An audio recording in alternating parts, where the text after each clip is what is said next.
નમસ્કાર વિદ્યાર્થી મિત્રો. તો 12 સાયન્સમાં ચેપ્ટર 3 પ્રવાહ વિદ્યુતનો આજે છઠ્ઠો સેશન છે. આજે બે ટોપિક લેવાના છે, મોબિલિટી અને જુદા જુદા દ્રવ્યની અવરોધકતા. બરાબર, ચાલો તો મોબિલિટીથી સ્ટાર્ટ કરીએ. હવે મોબિલિટી આ શબ્દ પહેલાં તો ક્યાંથી આવ્યો? તો કે મોબિલિટી એ શબ્દ મોબાઈલ પરથી શબ્દ આવ્યો છે, મોબિલિટી. બરાબર, મોબિલિટી એનો અર્થ થાય કંઈક ગતિમાન. મોબાઈલ એટલે શું? ગતિમાન. એમ કંઈક ગતિ કરતું હોય એને મોબાઈલ કહેવામાં આવે, ગતિશીલ. એ મોબાઈલમાં આપણે વાત કરતા હોય તો આપણે ચાલતા ચાલતા વાતચીત કરી શકીએ છીએ. એમ તમે ગતિમાં હો તોય ચાલે. એટલે એ મોબાઈલ ગતિશીલ એવા શબ્દ પરથી મોબિલિટી એવા શબ્દનો પ્રવાહ વિદ્યુતમાં બરાબર ઉલ્લેખ કરવામાં આવ્યો. તો ચલો જોઈએ. પહેલો પ્રશ્ન છે, વિદ્યુત ભાર વાહકની મોબિલિટી સમજાવો. ચલો પહેલા તો વાહકતા એ ગતિશીલ એટલે કીધું એ પ્રમાણે મોબાઈલ વિદ્યુતભાર વાહકોને કારણે ઉદ્ભવે છે. વાહકતા જે છે, બરાબર, વાહક પદાર્થો છે એની વાહકતા એમાં જે ગતિશીલ વિદ્યુતભારો હોય એને કારણે ઉત્પન્ન થાય. દાખલા તરીકે ધાતુ પદાર્થ છે, તો ધાતુ પદાર્થમાં આવા મોબાઈલ વિદ્યુતભાર વાહકો તરીકે કોણ હોય છે? ઇલેક્ટ્રોન. ઇલેક્ટ્રોન જે છે તે ગતિ કરે અને વિદ્યુત પ્રવાહનું વહન કરે. બરાબર, દાખલા તરીકે એલ્યુમિનિયમ છે, પિતૃ પરમાણુ પરથી એક ઇલેક્ટ્રોન દૂર થાય અને ધાતુનું આયન બને Al+. આ ધન આયન છે એ ચોક્કસ સ્થાને ગોઠવાયેલો હોય છે, લેટિસ સ્થાનો કહેવાય એને. એમની વચ્ચેના અવકાશમાં ઇલેક્ટ્રોન અસ્તવ્યસ્ત ગતિ કરતા હોય. બરાબર, તો ધાતુ પદાર્થો હોય એમાં ઇલેક્ટ્રોન એ વિદ્યુતભાર વાહકો તરીકે હોય છે. આયનીકરણ પામેલો વાયુ હોય એમાં ઇલેક્ટ્રોન અને ધન આયનો બરાબર એ ગતિ કરતા હોય છે. દાખલા તરીકે આપણે ભણી ગયા કે ભાઈ વાયુ છે તો એમાં પોઝિટિવ અને નેગેટિવ એક જ સ્થાને હોય અને પરિણામે શું છે એમાં બરાબર એ વિદ્યુતની દ્રષ્ટિએ વાયુ છે કેવો છે? અવાહક છે. પણ કંઈક ધારો કે સૂર્યપ્રકાશ છે એને કારણે કંઈક ઉર્જા મળે ને પરિણામે પ્લસ અને માઇનસ છે એ છૂટા પડે. એમાં જે આ ઋણ છે એને આપણે કહીએ છીએ ઇલેક્ટ્રોન અને આ જે ધન છે એ થઈ જાય ધન આયન. તો આમ આયનીકરણ પામેલો વાયુ હોય એમાં ઇલેક્ટ્રોન અને ધન વિદ્યુતભારિત આયનો જે છે તે મોબાઈલ વિદ્યુતભાર વાહકો તરીકે હોય. વિદ્યુત દાવણો છે, વિદ્યુત દાવણો એમાં ધન અને ઋણ આયનો એ ગતિ કરીને વિદ્યુત પ્રવાહનું નિર્માણ કરે. એ મોબાઈલ વિદ્યુતભાર વાહકો તરીકે હોય. દાખલા તરીકે H2SO4 છે તો એમાં H+ અને SO4-2 જે આયનો છે, ધન આયન છે અને ઋણ આયન છે, એ મોબાઈલ વિદ્યુતભાર વાહકો તરીકે ઓળખાય.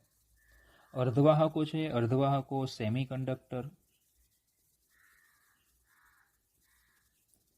અર્ધવાહકો છે, સેમિકન્ડક્ટર છે, એમાં ગતિશીલ વિદ્યુતભાર વાહકો મોબાઈલ વિદ્યુતભાર વાહકો તરીકે મુક્ત ઇલેક્ટ્રોન અને હોલ હોય છે. અર્ધવાહકોમાં મોબાઈલ વિદ્યુતભાર વાહકો તરીકે કોણ હોય છે? મુક્ત ઇલેક્ટ્રોન અને હોલ. હવે આ હોલ શબ્દ એટલે શું છે? તો એ આપણે ચેપ્ટર 14માં સેમિકન્ડક્ટર આખું ચેપ્ટર છે એમાં આપણે અભ્યાસ કરશું. પણ તમે હોલ વિશે કેમેસ્ટ્રીમાં થોડું ભણી ગયા છો, એમાં તમે એને છિદ્ર એવું કહો છો. બરાબર, થોડું આપણે સમજીએ કે ભાઈ ધારો કે આપણે સેમિકન્ડક્ટર અર્ધવાહકની આપણે વાત કરીએ. ધારો કે સિલિકોન આપણે લઈએ તો એક સિલિકોનનો પરમાણુ જે છે એ 4 સિલિકોનના પરમાણુઓ સાથે સહસંયોજક બંધથી જોડાયેલો હોય. એક સિલિકોનનો પરમાણુ છે એ 4 સિલિકોનના પરમાણુ સાથે સહસંયોજક બંધથી જોડાય છે. એક ઇલેક્ટ્રોનની ભાગીદારી કરે. દરેક બંધમાં એક ઇલેક્ટ્રોન આ રીતે હોય છે. બરાબર, ચલો બાકી આ એના વેલેન્સ ઇલેક્ટ્રોન. બરાબર, તો આ અર્ધવાહક છે એ શું છે? તો કે 0 કેલ્વિન તાપમાનની આ સ્થિતિ મેં તમને એ બતાવી. 0 કેલ્વિન તાપમાને શું છે? બધા ઇલેક્ટ્રોન ક્યાં છે? બધા ઇલેક્ટ્રોન જે છે એ સહસંયોજક બંધમાં છે. બરાબર, બધા ઇલેક્ટ્રોન ક્યાં છે? સહસંયોજક બંધમાં છે. એમાં કોઈ મુક્ત ઇલેક્ટ્રોન નથી અને મુક્ત ઇલેક્ટ્રોન ન હોવાને કારણે 0 કેલ્વિન તાપમાને તેઓ વિદ્યુતના અવાહક હોય છે. એવો હોય છે વિદ્યુતના અવાહક. બરાબર, પણ હવે જ્યારે આ રચનાને ઓરડાના તાપમાને લાવવામાં આવે, જ્યારે આ જે રચના છે એ ક્યાં આવશે? ઓરડાના તાપમાને આવશે. ઓરડાના તાપમાને આવશે એટલે એને T તાપમાને કારણે એમને જે 3/2 kBT જેટલી ઉર્જા ઉષ્મીય ઉર્જા સ્વરૂપે મળે અને પરિણામે શું થાય છે કે જેમાં સિલિકોનના જે પરમાણુઓ છે આ ઉર્જાને કારણે શું કરશે? દોલનો કરશે, કંપનો કરશે, અને પરિણામે જે બંધ છે એ બંધની જે બંધ લંબાઈ હોય એ બંધ લંબાઈમાં વધારો થશે, જેને આપણે ઉષ્મીય પ્રસરણ કહીએ. અને વધારો થવાને કારણે શું થાય છે કે ભાઈ કોઈ ઇલેક્ટ્રોન જે છે એ બંધમાંથી શું થાય છે? મુક્ત થઈ જાય છે. બરાબર, ઇલેક્ટ્રોન એ બંધમાંથી મુક્ત થાય અને એને પરિણામે હવે શું થાય છે કે ઇલેક્ટ્રોનનું અહીંયા સ્થાન ખાલી થતું હોવાથી અહીંયા શું નિર્માણ પામે છે? છિદ્ર. એ છિદ્રને કહેવામાં આવે છે હોલ. બરાબર, તો વધારે ડિટેલમાં આપણે ચર્ચા ત્યારે કરીશું. બરાબર, હવે ઇલેક્ટ્રોન મુક્ત બન્યા એટલે હવે આ કેવો બની ગયો? વાહક. જે પહેલા કેવો હતો? અવાહક. હવે ઇલેક્ટ્રોન મુક્ત બન્યા એટલે વાહક બન્યો. તો ટૂંકમાં એમ કહેવાય કે અર્ધવાહકો એવા છે કે 0 કેલ્વિન તાપમાને અવાહક હોય, પણ ટી તાપમાને કેવા થાય છે? વાહક થાય છે. આથી એમને અર્ધવાહક કહેવામાં આવે. શું? આને અર્ધવાહક કહેવામાં આવે. પણ હા, એટલું ખાસ યાદ રાખવાનું કે એમની વાહકતા જે છે એ સુવાહક જેટલી થતી નથી. વાહક બને છે પણ એ વાહકતાની દ્રષ્ટિએ સુવાહક જેટલા વાહક બની નથી જતા. બરાબર, ખાલી વાહક બને. અતિ સુવાહક જે કોપર છે, તાંબુ છે, એ જે વાહક છે, બરાબર, એ સુવાહક કહેવામાં આવે. એટલી વાહકતા આવા અર્ધવાહકોની હોતી નથી. તો એના વિશે ચર્ચા આપણે ચેપ્ટર નંબર 14માં પણ વધારે કરીશું. બરાબર, ચાલો તો હવે જે આપણી મુખ્ય ઘટના છે તરફ ધ્યાન આપીએ. તો સમજો, ધારો કે આપણે ઘટના વિચારીએ કે ધારો કે આ દિશામાં વિદ્યુત ક્ષેત્ર છે. એમાં મેં ધારો કે Q1 વિદ્યુત ભારને રાખ્યો, તો એ ડ્રિફ્ટ વેગ VD1 થી ગતિ કરે છે. ક્ષેત્રની દિશામાં બળ લાગશે. ધારો કે એ જ વિદ્યુત ક્ષેત્ર છે વેક્ટર E, એમાં મેં Q2 વિદ્યુત ભારને રાખ્યો, તો એનો ડ્રિફ્ટ વેગ ધારો કે VD2 છે. હવે સીધી વાત છે કે ભાઈ વાહકમાં આપણે ધારો કે કોઈ પણ એક આડછેદ વિચારીએ, વાહક છે એમાં કંઈ આડછેદ વિચારો તમે, તો ડ્રિફ્ટ વેગ જેનો વધારે હશે એની પ્રવાહ ઘનતા પણ વધારે હશે, અને એમાં વિદ્યુત પ્રવાહનું નિર્માણ પણ વધારે થશે, કારણ કે I/A = J = NE/VD એવું સૂત્ર આપણે ભણી ગયા. જેનો ડ્રિફ્ટ વેગ વધારે, બરાબર, એમાં પ્રવાહ ઘનતા વધારે, એમાં પ્રવાહ વધારે. ખબર પડે? બરાબર, તો આનાથી આપણને શું સમજ પડે કે ક્ષેત્રના લીધે કેટલો વેગ મળે? ક્ષેત્રને લીધે વિદ્યુત ભારો જે છે એ વિદ્યુત ભારોને કેટલો વેગ મળશે એ કોની પર આધારે, કેટલો વેગ મળે તે ગતિશીલતા દર્શાવે છે. શું દર્શાવે છે? ગતિશીલતા નક્કી કરે છે. ક્ષેત્રને લીધે એને વેગ કેટલો મળશે તે ગતિશીલતા નક્કી કરે. મતલબ કે ભાઈ હું કેટલો ગતિશીલ છું ક્યાંથી ખબર પડે? વેગથી. કે ભાઈ મારો વેગ વધારે છે તો હું વધારે ગતિમાં છું, ધીમો છે તો ધીમો ગતિમાં છું. ટૂંકમાં જેમ વેગ વધારે તેમ ગતિશીલતા કેવી? વધારે. ખબર પડે? અને જેમ વેગ ઓછો તેમ ગતિશીલતા કેવી? ઓછી. જેમ વેગ વધારે ગતિશીલતા વધારે, વેગ ઓછો ગતિશીલતા ઓછી. તો મોબિલિટી એ શું છે? મોબિલિટી એ ક્ષેત્ર અને VD ડ્રિફ્ટ વેગ સાથે સંબંધ દર્શાવતી ભૌતિક રાશિ છે. મોબિલિટી શું છે? તે ક્ષેત્ર અને VD વચ્ચે સંબંધ દર્શાવતી ભૌતિક રાશિ છે. ખબર પડે? તો ટૂંકમાં એમ કહેવાય કે જેની મોબિલિટી વધારે હશે ને એની ગતિશીલતા કેવી હશે? વધારે. જેની મોબિલિટી ઓછી ને ગતિશીલતા ઓછી. તો આ રીતે વ્યાખ્યાયિત કરવામાં આવે. વ્યાખ્યા છે એની કે એકમ વિદ્યુત ક્ષેત્ર દીઠ વિદ્યુતભાર વાહકને મળતા ડ્રિફ્ટ વેગના મૂલ્યને વિદ્યુતભાર વાહકની મોબિલિટી કહે છે. અને મ્યુ સંજ્ઞા વડે દર્શાવીએ તો એકમ વિદ્યુત ક્ષેત્ર ડ્રિફ્ટ વાહકને મળતા ડ્રિફ્ટ વેગને શું કહેવામાં આવે? મોબિલિટી. તો મ્યુ બરાબર આ રીતે પણ લખી શકો તમે, સિમ્પલ VD/E. ચલો, એનો SI એકમ અહીંયા લખી શકાય. વેગનો એકમ મીટર સેકન્ડ ઇનવર્સ, ક્ષેત્રનો એકમ ન્યૂટન પર કુલમ.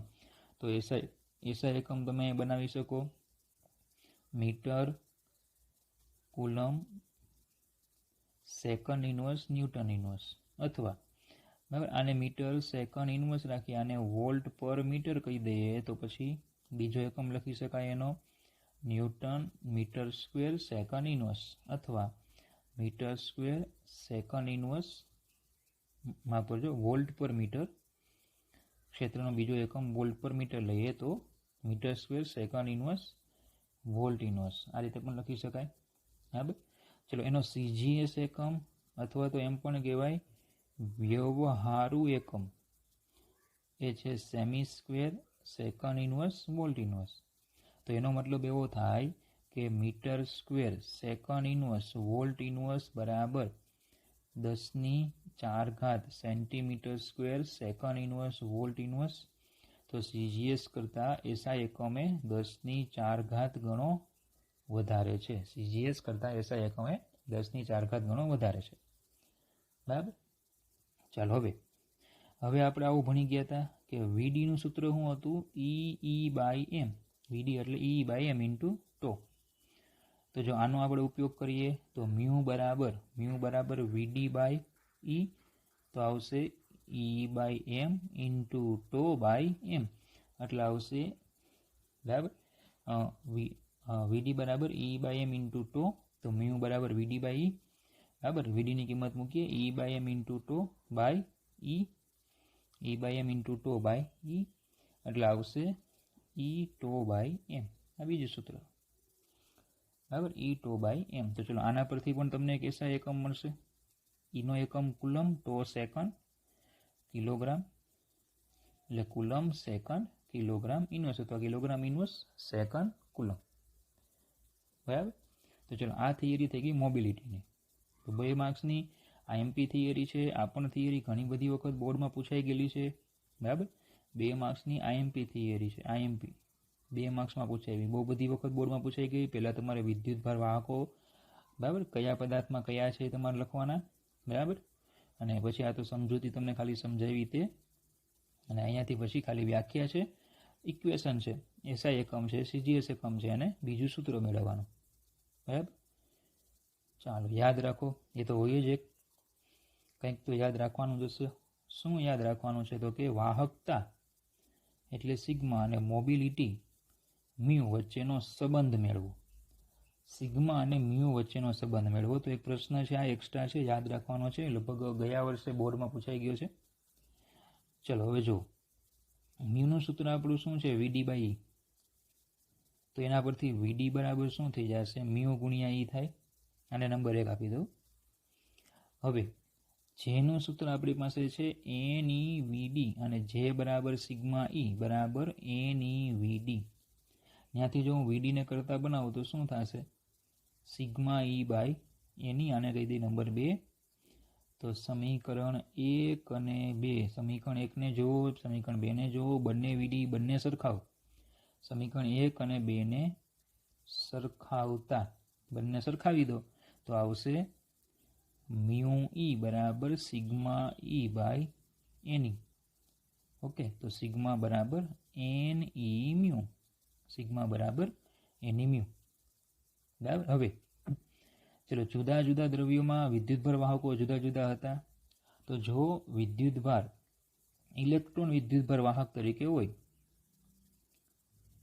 જો ઇલેક્ટ્રોન વિદ્યુતભાર વાહક તરીકે હોય તો પછી એની વાહકતા આમ લખાય સિગ્મા E Ne, n એટલે સંખ્યા ઘનતા, ઇલેક્ટ્રોનની સંખ્યા ઘનતા, E મ્યુ E. હોલ વિદ્યુતભાર વાહક હોય તો sigma H NH E mu H. ચલો હોલનો વિદ્યુતભાર પણ કેટલો લેવાનો? E જેટલો જ. હોલનો વિદ્યુતભાર પણ E જેટલો જ છે. બરાબર. પણ આ જે ઇલેક્ટ્રોન છે એ ખરેખર મુક્ત ઇલેક્ટ્રોન કહેવાય. જ્યારે આ ઇલેક્ટ્રોન છે એનું બીજું નામ છે, આ જે ઇલેક્ટ્રોન છે અથવા તો હોલ ઇલેક્ટ્રોન મુક્ત થયા પછી હોલ બન્યા તો એને બંધિત ઇલેક્ટ્રોન કહેવામાં આવે. મુક્ત ઇલેક્ટ્રોન છે એની ગતિશીલતા એટલે કે મોબિલિટી વધારે જ હોય, જ્યારે આ છે તેની ગતિશીલતા કેવી હોય છે? ઓછી હોય છે. જે આપણે ચેપ્ટર 14માં ચર્ચા કરશું. બરાબર. તો જો હોલ હોય તો સૂત્ર આ રીતે લખાય. હવે પણ જો સેમી કંડક્ટર હોય સેમિકન્ડક્ટર જે છે એમાં ઇલેક્ટ્રોન અને હોલ એ બંનેને કારણે પ્રવાહ રચાય અને એ પણ એક જ દિશામાં હોય. કારણ કે આપણે એવું ભણી ગયા, ઇલેક્ટ્રોન જે દિશામાં ગતિ કરે એની વિરુદ્ધમાં પ્રવાહ હોય અને હોલ જે દિશામાં ગતિ કરે એ દિશામાં પ્રવાહ હોય. હોલ એટલે કોણ? તો કે જાણે કે ધન વિદ્યુતભાર. હવે થોડું આ હોલને સેમિકન્ડક્ટરની થોડી બાબતો અહીંયા તમને આપી છે. હોલને ધન વિદ્યુતભારિત છે એવું ગણવાનું. બરાબર. ઇલેક્ટ્રોન જે દિશામાં ગતિ કરે, વાહકમાં હોલ એની વિરુદ્ધ દિશામાં, સેમિકન્ડક્ટરમાં હોલ એની વિરુદ્ધ દિશામાં ગતિ કરે. ટૂંકમાં બંનેને કારણે પ્રવાહ જે છે એ એક જ દિશામાં રચાય, એવું યાદ રાખવાનું. હમણાં યાદ રાખો, પછી આપણે ડિટેલમાં ચર્ચા કરશું. તો પછી એની વાહકતા લખવી હોય તો સિગ્મા ઈ પ્લસ સિગ્મા એચ આવશે, એટલે એની ઈ મ્યુ ઈ પ્લસ NH ઈ મ્યુ એચ. તો આ સૂત્ર પણ તમારે યાદ રાખવાનું છે. તમને જી નીટમાં બરાબર ઘણા MCQ પણ તમને આની પર આધારિત જોવા મળશે, જે આપણી બુકમાં આપ્યા નથી. બરાબર. ચાલો, તો બહુ સિમ્પલ 2 માર્ક્સનો સંબંધ છે, વાહકતા અને મોબિલિટીનો સંબંધ મેળવો. બરાબર. ચાલો નેક્સ્ટ ટોપિક તરફ જઈએ. જુદા જુદા દ્રવ્યની અવરોધકતા. હવે બેઝિકલી અત્યારે આ જે ટોપિક છે, જુદા જુદા દ્રવ્યની અવરોધકતા, એમાંથી MCQ પૂછવાની શક્યતાઓ વધારે છે હવે. બરાબર. થિયરીમાં આખો ટોપિક આટલા વર્ષોમાં કોઈથી પૂછાણો નથી, એટલે બહુ શક્યતા ઓછી કે પૂછાય. બરાબર. પણ આ ટોપિકનો જે લાસ્ટ પાર્ટ છે એ પરીક્ષાની દ્રષ્ટિએ, JEE નીટની દ્રષ્ટિએ બહુ મહત્વનો છે. તો પહેલા પ્રશ્ન આવો છે, અવરોધકતાના સંદર્ભમાં દ્રવ્યોનું વર્ગીકરણ. તો આપને આવડે છે અવરોધકતાના સંદર્ભમાં દ્રવ્યોનું વર્ગીકરણ, સુવાહક, અવાહક અને અર્ધવાહક. તો પદાર્થને તેની અવરોધકતાના ચડતા ક્રમના મૂલ્યોને આધારે, પદાર્થ જે છે એની અવરોધકતાના ચડતા ક્રમના મૂલ્યોને આધારે સુવાહકો, અર્ધવાહકો અને અવાહકોમાં વર્ગીકૃત કરાય છે. બરાબર. અવરોધકતાનો ચડતો ક્રમ લીધો એટલે કે અવરોધકતા સુવાહકોની ઓછી, એનાથી વધારે અર્ધવાહકોની, સૌથી વધારે અવાહકોની. ચલો ધાતુઓની વાત કરીએ. સુવાહકો ધાતુઓની અવરોધકતા ઓછી હોય છે, 10⁻8 ઓમ ઇન્ટુ મીટરથી 10⁻6 ઓમ ઇન્ટુ મીટરના ગાળામાં હોય છે. ઓમ ઇન્ટુ મીટર અવરોધકતાનો એકમ તમને કરાવ્યો છે આગળ.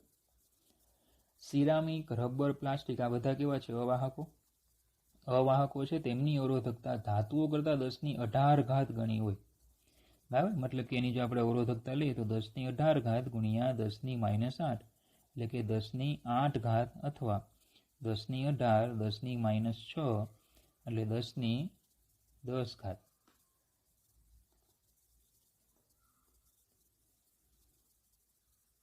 માફ કરજો, 10⁻12. બરાબર. બરાબર છે.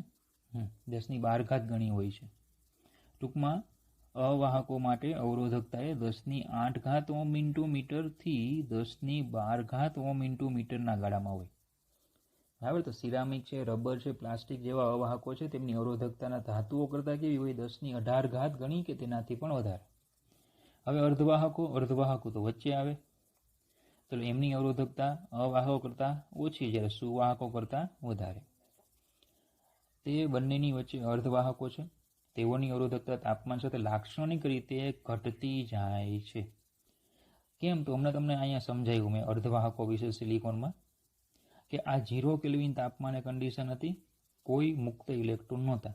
જ્યારે ઓરડાનું તાપમાન આવે એટલે મુક્ત ઇલેક્ટ્રોન થાય.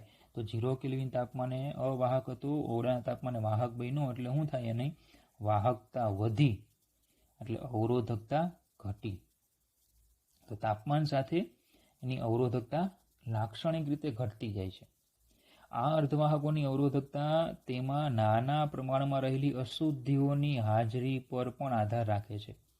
હવે આ અશુદ્ધિ એટલે શું? તો કે સમજો કે ભાઈ અહીંયા જે આપણે આ સિલિકોન આ લીધો સ્ફટિકા, એ શુદ્ધ સિલિકોન કહેવાય. શું કહેવાય? શુદ્ધ સિલિકોન. કારણ કે એમાં બધા સિલિકોનના પરમાણુઓ છે. પણ આપણે આગળ ભણશું 14મા ચેપ્ટરમાં કે ધારો કે હું એક સિલિકોનનું પરમાણુ કાઢી નાખું અને એની જગ્યાએ હું એલ્યુમિનિયમ છે, આર્સેનિક છે, એવા ધારો કે પરમાણુ મૂકી દઉં. દાખલા તરીકે કયા? તો કે મતલબ કે પેન્ટાવેલેન્ટ હોય કે પછી ટેટ્રાવેલેન્ટ હોય એવા હું મૂકી દઉં. દાખલા તરીકે પેન્ટાવેલેન્ટ જો અહીંયા મૂકી દઉં તો એ 5 ઇલેક્ટ્રોન લઈને આવે, તો એક ઇલેક્ટ્રોન બંધમાં ભાગીદારીમાં વપરાય તો એક ઇલેક્ટ્રોન શું થાય, ઓલરેડી એમને વધારાના ઇલેક્ટ્રોન તરીકે મળે. એટલે ઇલેક્ટ્રોનની સંખ્યા કેવી થાય, વધી જાય, તો વાહકતા કેવી વધે. તો એને અશુદ્ધિ કહેવામાં આવે. એને શું કહેવાય, અશુદ્ધિ. એની ચર્ચા પણ 14મા ચેપ્ટરમાં આવશે. બરાબર. આ લાક્ષણિકતાઓનો ઉપયોગ કરીને અર્ધવાહકોનો ઉપયોગ ઇલેક્ટ્રોનિક ઉપકરણો બનાવવામાં થાય છે. ક્યાં થાય છે આનો ઉપયોગ? ઇલેક્ટ્રોનિક ઉપકરણો બનાવવા. એ કયા ઉપકરણો? દાખલા તરીકે ડાયોડ છે, પછી આઈસી છે, ઇન્ટિગ્રેટેડ સર્કિટ આપણે કહીએ એને, ટ્રાન્ઝિસ્ટર છે, બરાબર, વગેરે આધુનિક ઇલેક્ટ્રોનિક્સ. બરાબર. એમાં બધા અર્ધવાહકોનો ઉપયોગ થાય. આ લોકમાં આધુનિક ઇલેક્ટ્રોનિક્સ આખું અર્ધવાહકો ઉપર રચાયેલું છે. કોઈ પણ સર્કિટ છે, પરિપથ છે, તેમાં બરાબર જે બધી પરિપથ તમે જુઓ, જે બોર્ડ હોય એમાં આખી સર્કિટ ડિઝાઇન કરેલી હોય, એ બધું જે અર્ધવાહકો છે એમનો ઉપયોગ કરીને મેળવેલું હોય છે. બરાબર. ચાલો આગળ વધીએ. તો આ થઈ ગઈ આખી ધાતુ દ્રવ્યોની વર્ગીકરણ માટેની આ થિયરી થઈ. અવરોધકતાના સંદર્ભમાં દ્રવ્યોનું વર્ગીકરણ. બરાબર. ચાલો એની પછી યાદ રાખો કરીને એક નાનો મસ્તો પોઈન્ટ છે, એમસીક્યુ માટે ખાલી યાદ રાખવાનો છે. બરાબર. હવે આપણે ભણી ગયા આ વાહક. બરાબર. આપણે સુવાહકો અને અવાહકોની વાત કરીએ આપણે. બરાબર. ધારો કે સુવાહકો છે. સુવાહક પદાર્થો જે હોય છે એમાં આપણે એવું કીધું કે ભાઈ એની જે વાહકતા છે એ વધારે હોય છે, અવરોધકતા છે એ ઓછી હોય છે. પણ આ શબ્દ આવે છે આદર્શ અથવા તો સંપૂર્ણ. જો સુવાહક આદર્શ હોય કે સંપૂર્ણ હોય તો એની વાહકતા ઇન્ફાઇનાઇટ રહેવાની, જ્યારે અવરોધકતા 0. આ યાદ રાખવાનું છે. બીજું છે અવાહકો. અવાહકો છે, અવાહકમાં ભણી ગયા એની વાહકતા ઓછી હોય છે, અવરોધકતા વધારે હોય, તો એમાં પણ આવે છે આદર્શ અથવા તો સંપૂર્ણ. તો આદર્શ વાહક આદર્શ વાહકો હોય એની વાહકતા જે છે એ 0 હોય છે, જ્યારે અવરોધકતા છે એ કેવી હોય છે, અનંત. તો આ બે પોઈન્ટ તમારે એમસીક્યુ માટે યાદ રાખવાનો છે. જૂના સિલેબસમાં, પેપરમાં, એમસીક્યુમાં પૂછાઈ ગયા છે. તો સંપૂર્ણ અથવા તો આદર્શ સુવાહક છે, દ્રવ્યની અવરોધકતા 0 હોય છે અને તેની વાહકતા અનંત હોય છે. જ્યારે અવાહક દ્રવ્યની અવરોધકતા અનંત હોય છે. અવાહક દ્રવ્ય જે છે એની અવરોધકતા અનંત હોય છે, જ્યારે વાહકતા 0 હોય છે. બરાબર. અવાહક છે એની વાહકતા 0, અવરોધકતા અનંત. ઓકે. ચાલો આગળ વધીએ. હવે એની પછી છે પ્રયોગશાળામાં અને રોજિંદા ઉપયોગમાં વપરાતા અવરોધોની માહિતી. તો આ પણ આઈએમપી થિયરી છે પાર્ટની. બરાબર. આગળની થિયરી ખાલી એમસીક્યુ માટે તમે તૈયાર કરો તો પણ ચાલે, પણ આ થિયરી 2 માર્કના પ્રશ્ન માટે તૈયાર કરવાની છે. અવરોધોના પ્રકાર. રોજિંદા જીવનમાં અને પ્રયોગશાળામાં વપરાતા અને વ્યાપારી ધોરણે બનતા અવરોધો મુખ્યત્વે 2 પ્રકારના હોય છે. એ અવરોધો 2 પ્રકારના છે. પેલો છે બંધિત તાર અવરોધ. વાયર બાઉન્ડ અવરોધ એવું પણ કહેવામાં આવે ને, વાયર બાઉન્ડ અવરોધ. હવે એમાં શું હોય છે તો કે એક આવો નળાકાર હોય છે, અવાહક આધાર જેને કહેવામાં આવે, અવાહક આધાર. એવો નળાકાર હોય છે અને એની ઉપર આ તાર વીંટાળેલો હોય. એ તાર જે છે એ મિશ્ર ધાતુનો બનાવવામાં આવે. મિશ્ર ધાતુ તરીકે મેંગેનીન છે, કોન્સ્ટન્ટન છે, નિક્રોમ છે, એવી મિશ્ર ધાતુઓનો તાર એની પર વીંટાળવામાં આવે. બરાબર. અને જે આ અવરોધ તૈયાર થાય એને કહેવામાં આવે બંધિત તાર, વાયર બાઉન્ડ અવરોધ. દાખલા તરીકે રિઓસ્ટેટ, જે આપણે પ્રેક્ટિકલમાં આવશે, રિઓસ્ટેટ નામનું ઉપકરણ. તો એમાં આ શું હોય છે, તાર હોય છે. બરાબર. આ 2 એના ટર્મિનલ છે જ્યાંમાં છે તે. જોકે ખરેખર રિઓસ્ટેટમાં ટર્મિનલ કેટલા હોય, 3 હોય છે. બરાબર. એ કઈ રીતે તો આપણે આગળ ભણશું. એ વાઉન્ડ વાયર એવું લખેલું છે અહીંયા જો. ઓકે. ચાલો તો બસ બીજું કશું આમાં છે નહીં. પ્રવાહનું નિયંત્રણ કરે. આ શું કરશે, પ્રવાહનું નિયંત્રણ. જે ઉપરનું સ્લાઇડર છે તમે એને ચેન્જ કરશો આ રીતે, એટલે એમાં કેટલો અવરોધ પરિપથમાં જોડાય, બરાબર, એનું નિયંત્રણ થાય. એટલે પ્રવાહનું શું કરે, નિયંત્રણ કરે છે. ઓકે. એટલે પ્રવાહનું જો ફ્લક્ચ્યુએશન થતું હોય, ધારો કે એ મીટર છે તેમાં પ્રવાહનું બરાબર ફ્લક્ચ્યુએશન થતું હોય આ રીતે, તો આની મદદથી, રિઓસ્ટેટ જે છે એની મદદથી તમે એને એક ફિક્સ પોઈન્ટ ઉપર એને કેન્દ્રિત કરી શકો. બરાબર. તો બસ આટલી બાબતો જ ખાલી આમાં આપી છે. જો આ અવરોધકો મેંગેનીન, કોન્સ્ટન્ટન અને નિક્રોમ અને તેના જેવી મિશ્ર ધાતુઓના તારને બાંધીને બનાવવામાં આવે છે. આવા પદાર્થોની પસંદગી, હવે આ પદાર્થો જ કેમ, તો એની પસંદગીનું મુખ્ય કારણ અવરોધકતા તાપમાન પ્રત્યે બીજાની સરખામણીમાં અસંવેદનશીલ. મતલબ કે તાપમાનથી અવરોધકતા લગભગ કેવી છે, સ્વતંત્ર અથવા તો ઓછો આધાર રાખે, અસંવેદનશીલ. કે ભાઈ તાપમાનમાં ધારો કે આ તારમાંથી જ્યારે પ્રવાહ પસાર થશે, આમાંથી પ્રવાહ પસાર થશે એટલે શું થાય, I²RT પ્રમાણે ઉષ્મા ઉર્જા ઉત્પન્ન થાય એટલે તાર કેવો થાય, ગરમ થાય એટલે તાપમાન વધે. ને તાપમાન વધે તો અવરોધકતામાં શું થાય, ધાતુ પદાર્થનો તાર હોય તો અવરોધકતા વધે. બરાબર. પણ આપણે કેવા દ્રવ્યો લીધા, મિશ્ર ધાતુઓ જેની અવરોધકતા તાપમાન પ્રત્યે કેવી, અસંવેદનશીલ, એટલે તાપમાનથી લગભગ સ્વતંત્ર, તાપમાન સાથે અવરોધકતામાં કોઈ ફેરફાર થાય નહીં. તેમના અવરોધો, હવે આવા જે રેઝિસ્ટન્સ હોય છે, રેઝિસ્ટર હોય છે, આવાથી કેવા કેટલા ઓહ્મના હોય, તો કે 1 ઓહ્મના કેટલાક ભાગથી માંડીને 100 ઓહ્મ જેટલા હોય. એટલે આ કંઈ બહુ વધારે અવરોધવાળા હોતા નથી, 1 ઓહ્મથી 100 ઓહ્મના હોય. બરાબર. તો આની સાઇઝ મોટી, પણ મૂલ્ય અવરોધનું કેવું, નાનું. આની સાઇઝ કેવી હોય, મોટી હોય. બરાબર. લેબમાં આપણે જોઈશું તે મોટી સાઇઝના અવરોધો હોય, પણ એનું મૂલ્ય કેટલું, 100 ઓહ્મ સુધીનું. બસ. ઓકે. ચાલો, એની પછી બીજા અવરોધો છે કાર્બન અવરોધો.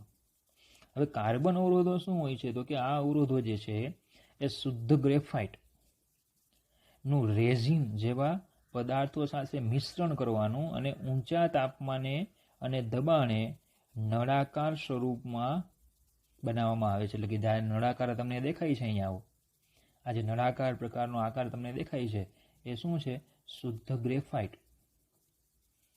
શુદ્ધ ગ્રેફાઇટ અને રેઝિન એનું મિશ્રણ કરવાનું હોય, એને ઊંચા તાપમાને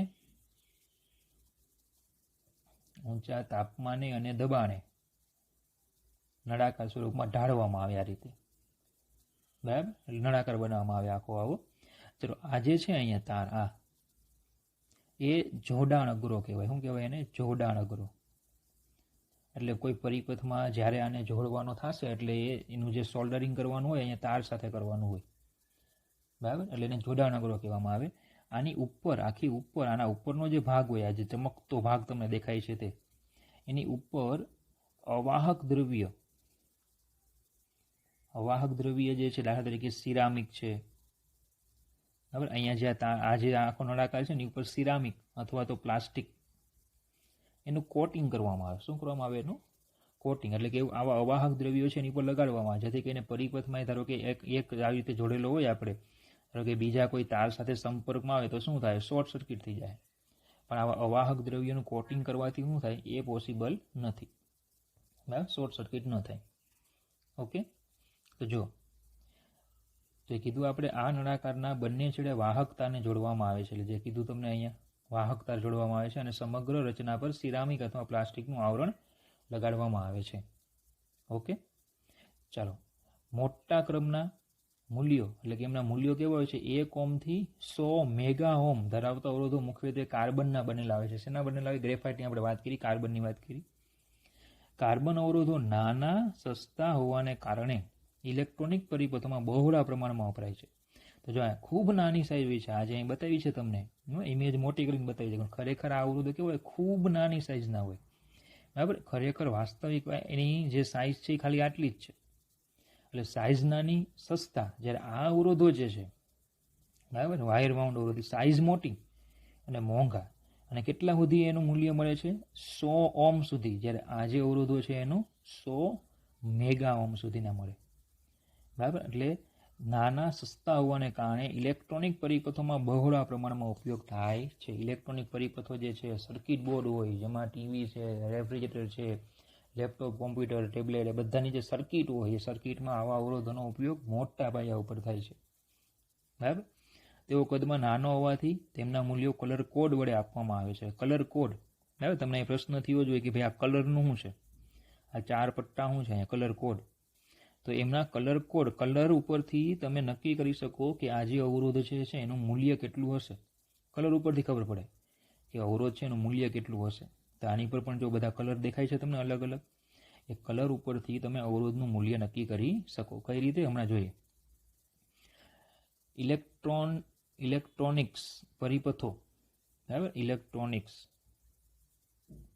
ઇલેક્ટ્રોનિક પરિપથો કે સાધનો, જેવા કે ઇલેક્ટ્રોનિક પરિપથો જે છે, સાધનો છે, જેવા કે રેડિયો છે, ટેલિવિઝન છે, એમ્પ્લીફાયર વગેરેમાં વ્યાપક પ્રમાણમાં કાર્બન અવરોધો વપરાય છે. જેમને કીધું એ પ્રમાણે, બરાબર, રેડિયો, ટેલિવિઝન, એમ્પ્લીફાયર એમાં વ્યાપક પ્રમાણમાં વપરાય. તો રેડિયો, ટેલિવિઝન તો જોયા જ હોય, રેડિયો તમે ન પણ જોયો હોય પણ ટેલિવિઝન તો જોયું જ હોય.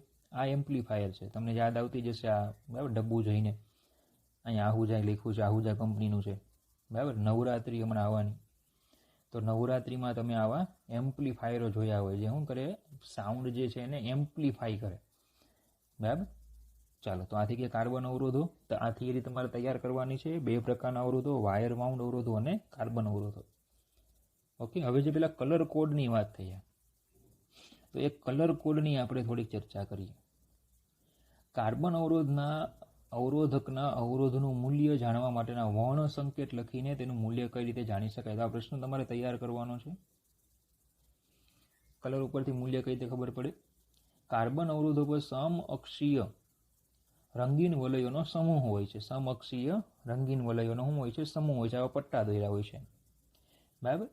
ચલો, એમાં પ્રથમ પટ્ટો જે છે, છેડા તરફથી પ્રથમ બે વલયો એટલે પહેલો અને બીજો, ઓમના અવરોધમાં પહેલા 2 સાર્થક અંકો આપે, એટલે કે આ પ્રથમ સાર્થક અંક આપે,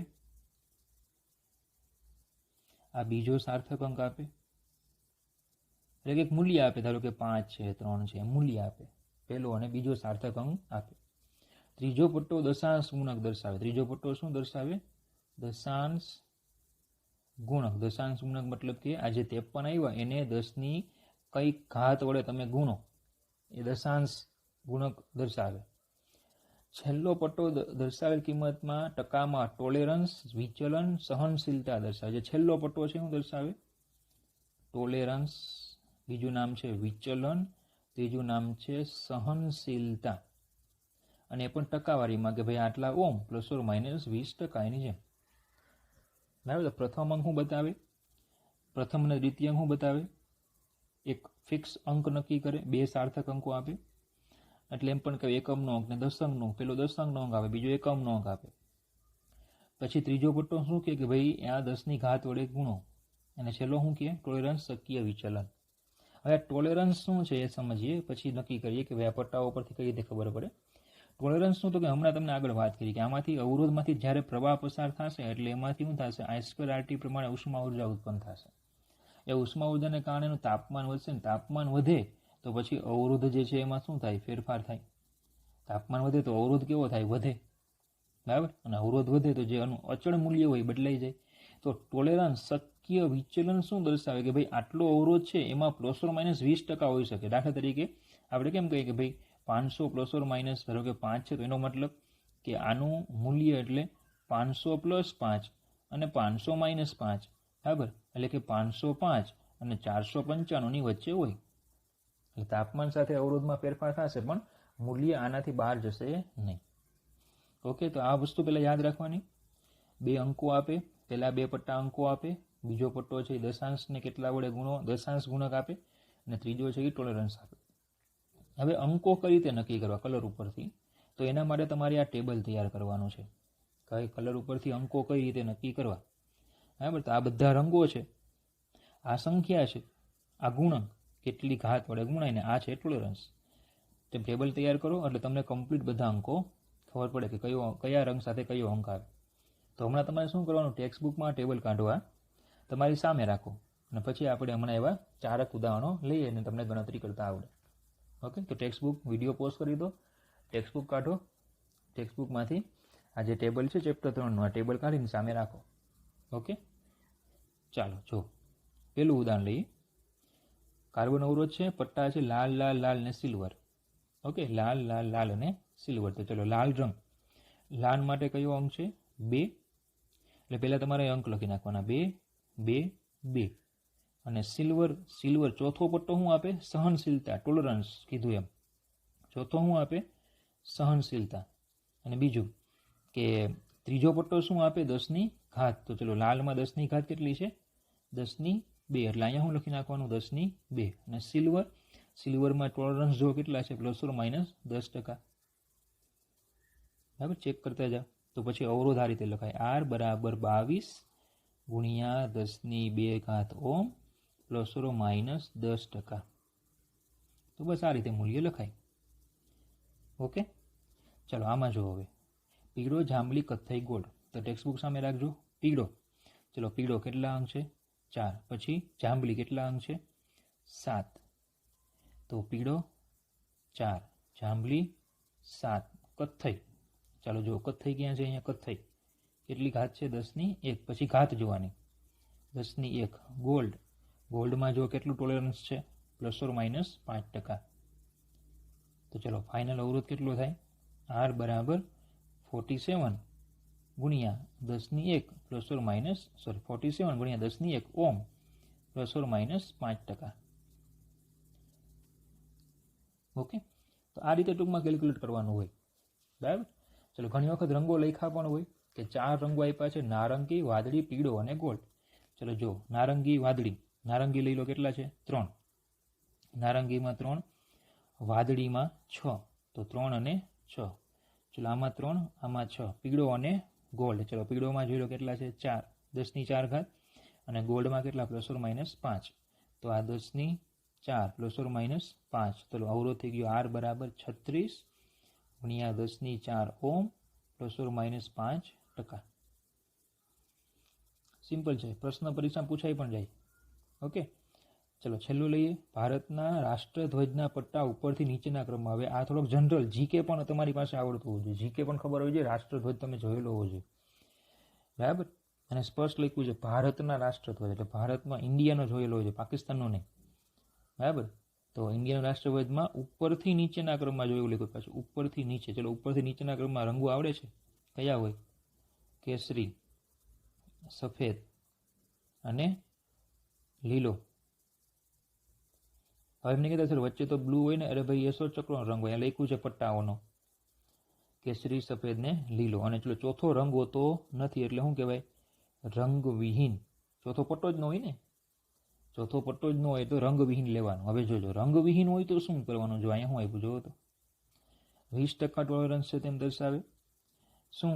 ઘણી વખત આ પટ્ટો ગેરહાજર હોય. ટોલરન્સ જે છે છેલ્લો પટ્ટો દર્શાવેલ કિંમતમાં ટકામાં ટોલરન્સ દર્શાવે છે. ઘણી વખત પટ્ટો ગેરહાજર હોય તો 20% ટોલરન્સ લેવાનું. ગેરહાજર હોય તો કેટલું લેવાનું? 20%. તો આમાં કીધું છે જો નો કલર તો 20%. ઓકે, તો ચલો પહેલાં તો કયા કયા અંકો આવશે? તો કે પહેલાં કેસરી. ક્યાં છે ક્યાં છે ક્યાં છે ક્યાં છે? કેસરી, ઓરેન્જ. બરાબર, તો એમાં 3.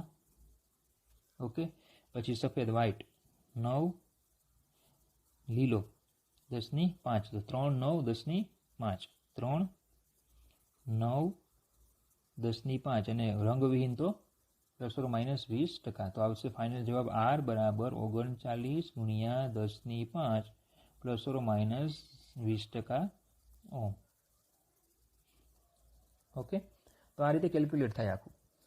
બરાબર, હવે મોટાભાગે એવું હોય છે કે તમને જે આ રંગો છે, બરાબર, આપણે પેપર જે છે ને બ્લેક એન્ડ વ્હાઇટમાં આવે છે, બોર્ડનું પેપર રંગીન નથી આવતું. અને પરિણામે શું થશે? રંગના પટ્ટા દોરાય છે પણ ઉપર આમ નામ પણ લખાય છે. બરાબર, રંગના પટ્ટા દોરાય પણ ઉપર નામ પણ લખાય હોય. એટલે મેઇન પ્રોબ્લેમ શું છે ખબર? રંગોની મગજમારી છે. કારણ કે બરાબર આપણે બૈરાઓને તો પ્રોબ્લેમ ન આવે પણ ભાઈઓને રંગની મગજમારી થાય. બરાબર, કારણ કે આપણા માટે સ્કેચ પેનમાં 12 કલર આવતા નહીં, 12 કલર જ ખાલી આવે. આપણા માટે ખાલી 12 કલર જ આવે. બહેનો માટે અસંખ્ય આવે, અનલિમિટેડ આવે. દાખલા તરીકે આપણા માટે ખાલી બ્લુ કલર જ આવે. બરાબર, એ લોકોને સ્કાય બ્લુ આવે, નેવી બ્લુ આવે, ડાર્ક બ્લુ આવે, એટલે બહુ બધા બ્લુ આવે. આપણે ખાલી એક જ આવે બ્લુ. એટલે આપણે સ્કેચ પેનના 12 કલર જ આવે. બરાબર, એટલે આપણે કલરમાં મગજમારી થાય તો તમારે ટેન્શન નથી લેવાનું. કારણ કે આપણું પેપર છે ને બ્લેક એન્ડ વ્હાઇટમાં આવે. બ્લેક એન્ડ વ્હાઇટમાં આવે એટલે તમને કલર એમાં લખ્યો જ હશે. બરાબર, એટલે પછી આટલા છે એમાંથી તમારે કલર ઓળખો. બરાબર, કલર તમારે ઓળખવા પડે. હવે આ આખું તમારે ગોખવાનું છે. આ તમને પરીક્ષામાં આપ્યું નહીં. MCQ પૂછાય. MCQ જે તમને આ કરાવ્યા એવો પરીક્ષામાં એક તો હોય જ, પણ કોષ્ટક ગોખવું પડે. એના વગર તમને આંકડા નહીં આવડે. તો તમારે કલરો બધા છે ને લાઇનમાં યાદ રાખી દેવાના, લાઇનમાં. તો જો પછી લાઇન જ છે નાખી જો 0 1 2 3 4 5 6 7 8 9 તો 0 તો અહીં 10 ની 0 તો 1 1 તો 10 ની 1 2 તો 10 ની 2 3 તો 10 ની 3 એ પ્રમાણે છે 9 થી પછી -1 -2 ટોલરન્સમાં કાળો છે એમાં કંઈ નહીં પછી સ્ટાર્ટ થાય 1 2 3 4 જેમાં 4 છે એ પ્રમાણે ને પછી છેલ્લા 3 છે ગોલ્ડ 5 દુ 10 દુ 20 બરાબર તો આમાં ધારો કે આપણે યાદ રાખવાની એક શોર્ટકટ કી બનાવીએ જેમ કેમેસ્ટ્રી વાળા આવત કોષ્ટક ગોખવાની રીત આપે એમ આપણે પણ અહીંયા ગોખવાની રીત બનાવીએ તો બધાનો પહેલો અક્ષર લઈ લઈએ તો આ બી આ બી આ B R O Y G B V G W G S N બરાબર બધાના પહેલા અક્ષર આપણે લઈ લઈએ તો આ રીતે લખાશે ઓકે તો આના ઉપરથી આપણે બી બી રોય જી B V G W G S નો આ રીતે એક ચાવી બને તો વર્ણ સંકેત બરાબર વર્ણ સંકેત યાદ રાખવા માટે શું બનાવ્યું આપણે તો કે બી બી રોય જી B V G W G S બરાબર બીબી રોય જી B V G W G S ને છેલ્લું નો એન બરાબર તો એ તમારે યાદ રાખવાનું બીબી રોય એક વ્યક્તિ છે એ બહુ ગુડ માણસ છે good boy very good wife good son હવે પોતે ગુડ હોય વાઇફે ગુડ હોય સને ગુડ હોય તો એના જીવનમાં કોઈ પ્રોબ્લેમ હોય નહીં નો પ્રોબ્લેમ બરાબર ચલો આને 0 કહી દેવાનું 1 2 3 4 5 6 7 8 9 આ પહેલાવાળા પછી 10 ની ઘાતમાં સેમ 9 સુધી તો છે જ બરાબર પછી અહીંયા 10 ની કેટલી -1 10 ની -2 ઓકે ટોલરન્સમાં આ તો 1 થી 4 ને છેલ્લા 3 5 દુ 10 દુ 20 આ રીતે તમારે યાદ રાખવાનું baby Roy good boy very good wife good son no problem ખાલી તમારે શું આવશે ખબર એને પ્રોબ્લેમ નથી પણ આપણે એક પ્રોબ્લેમ આવશે પ્રોબ્લેમ શું આવશે બી બી અને બી પેલો બી બ્લેક બીજો બી બ્રાઉન ત્રીજો બી બ્લુ આ એક નહીં હજી એક જો બી વાળા આવી ગયા ને જી જી જી જી 3 જી છે તો પેલો જી ગ્રીન ચોમાસું ચાલે ને હરિયાળી હોય ગ્રીન પછી ગ્રે અને ગોલ્ડ ખેતરમાં પાણી નાખો ને એટલે હરિયાળી હોય પછી સુકાય એટલે ધીમે ધીમે શું થાય એનો કલર ઝાંખો પડે ગ્રે અને લણણી થાય પછી ગોલ્ડ પૈસા આવે gold grey green grey gold એમાં black blue black brown blue જેનમાં હોય ને ત્યારે બ્લેક હોય આખું અંધારું હોય ધીમે ધીમે કલર પ્રવેશે બ્રાઉન બ્લુ ઓકે તો આ રીતે તમારે યાદ રાખવાનું baby Roy good boy very good wife good son no problem okay તો આશરે ખ્યાલ આવી ગયો છે આખા લેક્ચરમાં અને બહુ મહત્વનો છેલ્લો ટોપિક છે એ ઘણો મહત્વનો છે ઓકે થેન્ક યુ કમેન્ટ્સ ખાસ આપજો વિડીયો કેવો લાગ્યો તે